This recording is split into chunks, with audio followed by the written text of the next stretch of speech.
सुरेश बता जल्दी। बता रहा हूँ सर।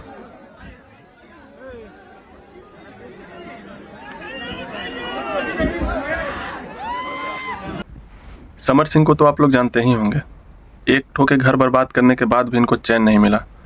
ये पवन सिंह को अपने बड़े भैया बोलते हैं, लेकिन कभी भी पब्लिकली अपने बड़े भैया को ये नहीं बोले कि हाँ भैया ज्योति सिंह को आप अपना लीजिए या ज्योति भाभी को आप अपना लीजिए। नहीं बोलेंगे ना, क्योंकि दलाल हैं ये सब। इन लोग को वैसा ही बात बोलना है जो बात पवन सिंह को बुरा ना लगे। ये जानते थे कि डिम्पल भाभी जिंदाबाद बोलेंगे तो पवन सिंह खूब हंसेंगे, तो बोल दिए डिम्पल भाभी जिंदाबाद।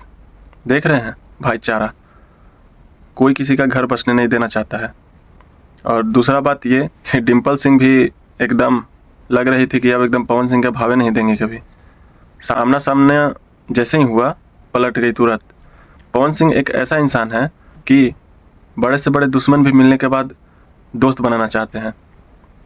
और आज पहली बार पवन सिंह बिना शराब पिए हुए स्टेज शो किए हैं, ये बहुत खुशी की बात है। लेकिन समर सिंह का ये हरकत बहुत ही घटिया था। आप लोग इस पर क्या कहना चाहेंगे कमेंट कर ज़रूर बताएं। फिलहाल आज के लिए इतना ही।